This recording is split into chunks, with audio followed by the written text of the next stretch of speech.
नमस्ते, उम्मीद है आप सब बहुत अच्छे से होंगे। तो चलिए आज बात करते हैं आध्यात्मिक ज़िंदगी की, स्पिरिचुअल लाइफ।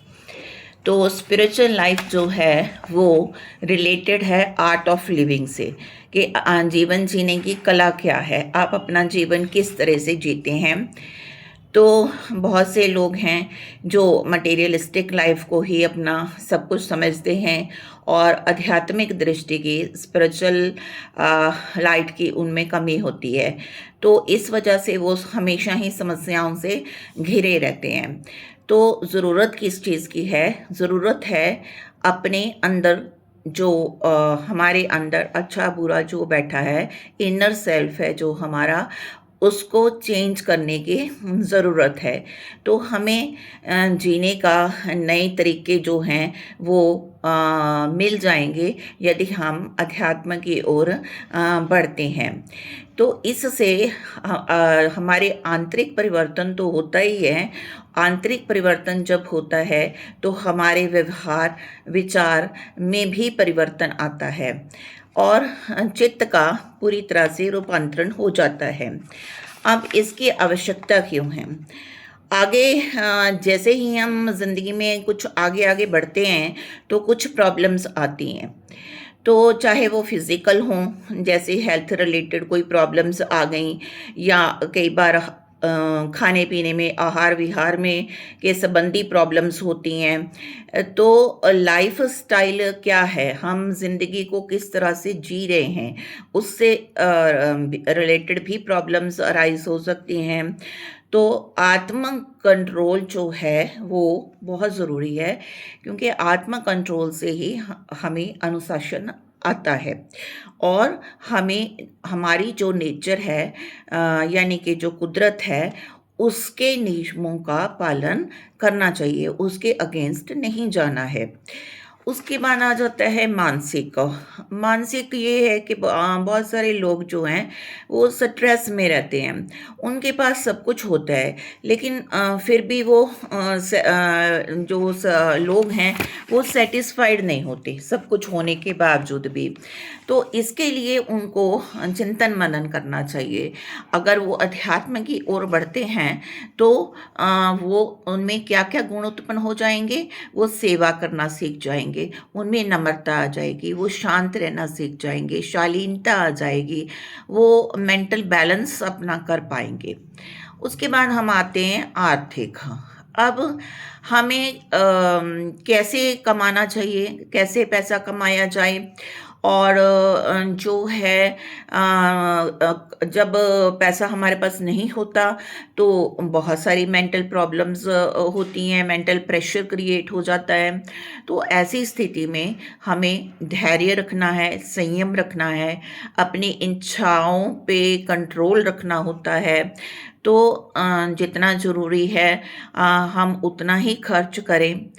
फिर आता है परिवार, पारिवारिक प्रॉब्लम्स होती हैं कुछ। जैसे एक परिवार में सबके अलग-अलग विचार होते हैं, ठीक है? क्योंकि सब अलग-अलग होते हैं।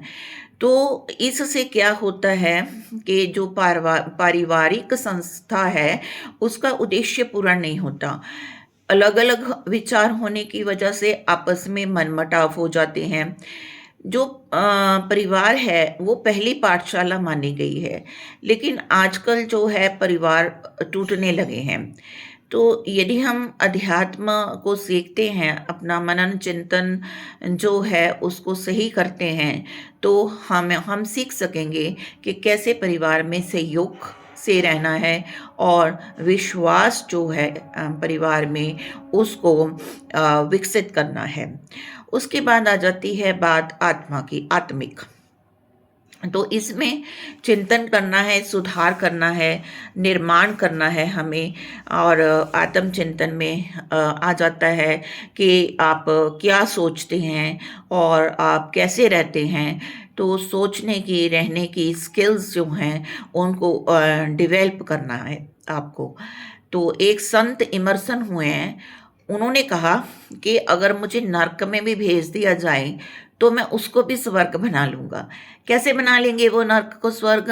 अपनी लाइफ़स्टाइल में चेंजेस करके, अपने मनन चिंतन में चेंजेस करके, अपने जो है विचारों को अच्छा करके। तो इस तरह से उन्होंने कहा कि मैं नर्क को भी स्वर्ग बना लूँगा। तो चलिए एक इससे छोटी-सी कहानी सुनाते हैं कि एक महिला थी, तो वो वृद्ध थी, तो कुछ समय बाद उनकी मृत्यु हो गई। तो जो यमदूत थे वो उनको लेने के लिए आए और उनसे कहा कि आपको स्वर्ग मिला है, हम आपको स्वर्ग ले जाने आए हैं। तो वृद्ध महिला ने कहा कि मैं नर्क भी देखना चाहती हूँ स्वर्ग जाने से पहले। तो देवदूत ने कहा ठीक है, आपकी हम इच्छा पूरी कर देंगे। तो पहले उनको नर्क में लेकर गए और वहाँ पर एक बड़ा-सा बर्तन था, उसमें खीर थी, वो काफ़ी ऊँचाई पे रखा हुआ था और उसके नीचे सीढ़ी लगी हुई थी और वहाँ जो लोग थे वो बहुत ही ज़्यादा व्याकुल थे।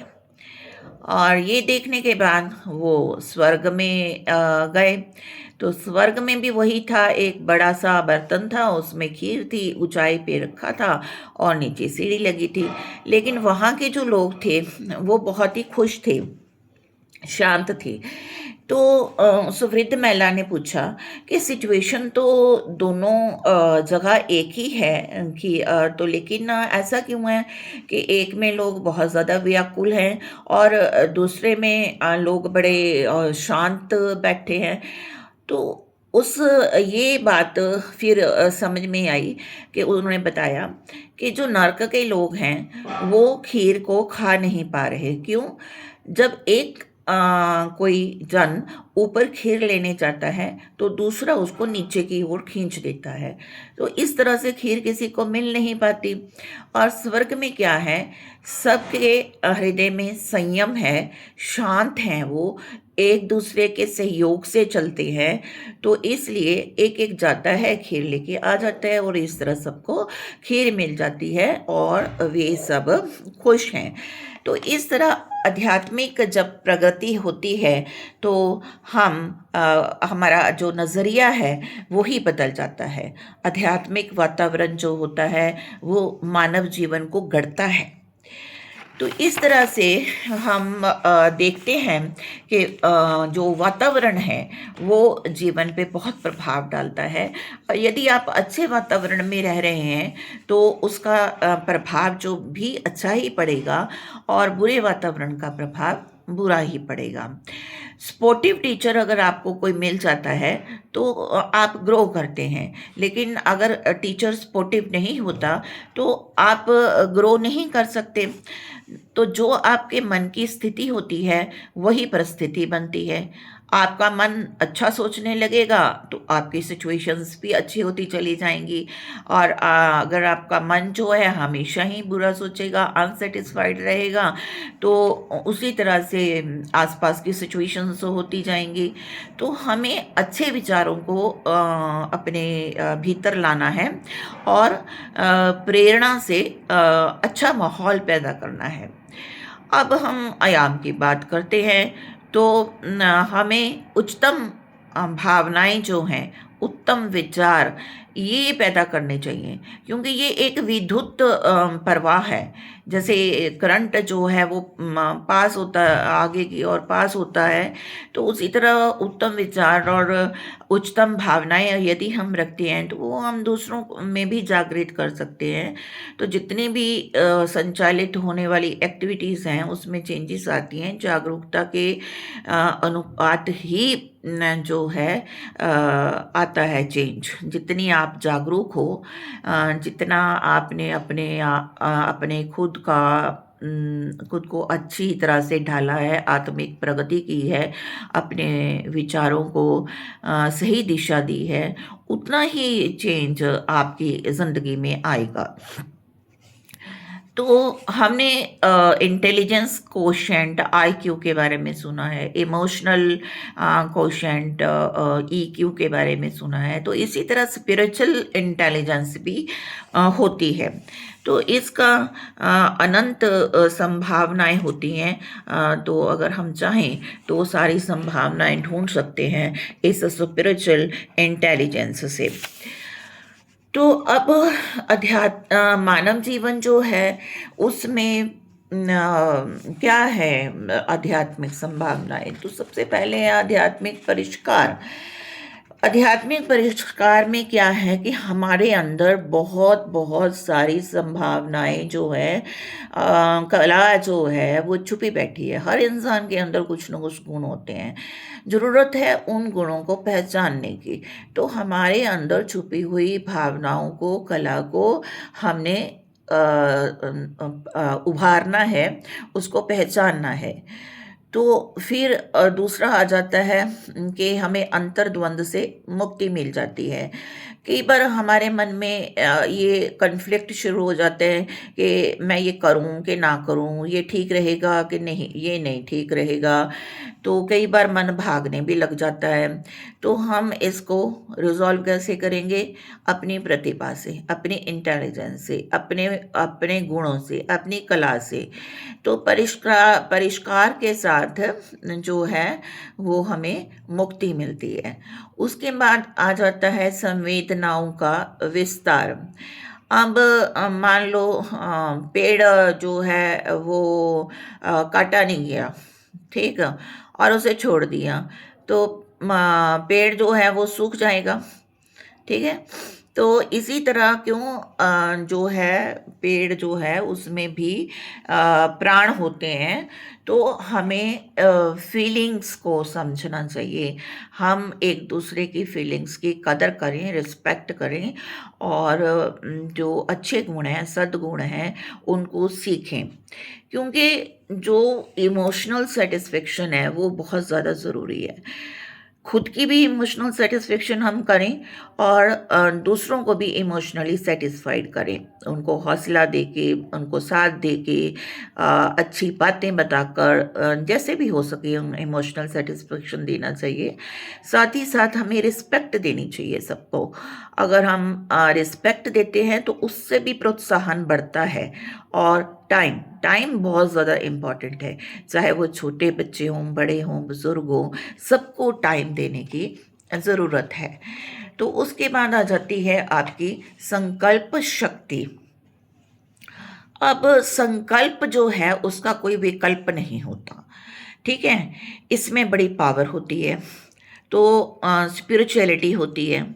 तो रामकृष्ण परमहंस जो थे वो कहते थे कि यदि ये परखना है कि व्यक्ति में कितनी जो है अध्यात्म विकसित हो गया है, अगर हमें ये परखना है तो हमें ये परखना चाहिए कि उसकी संकल्प शक्ति कितनी ज़्यादा है। जितनी ज़्यादा संकल्प शक्ति होगी, इसका मतलब इंसान जो है उतना ही ज़्यादा आध्यात्मिक उन्नति की ओर जो है वो बढ़ रहा है। उसके बाद आती है अंतर्दृष्टि। अब हर इंसान में जो है भीतर उसके सिक्स्थ सेंस होती है। भगवान ने सबको दी है सिक्स्थ सेंस। लेकिन क्या है कि जो है समय के साथ ये जो सिक्स्थ सेंस है ये हमारी वीक हो जाती है। हमें भटकाव आने लगते हैं। हम अपनी सिक्स्थ सेंस को पहचान नहीं पाते। क्यों? बहुत सारे कुविचार जो हैं वो इस पे चलते रहते हैं, ठीक है।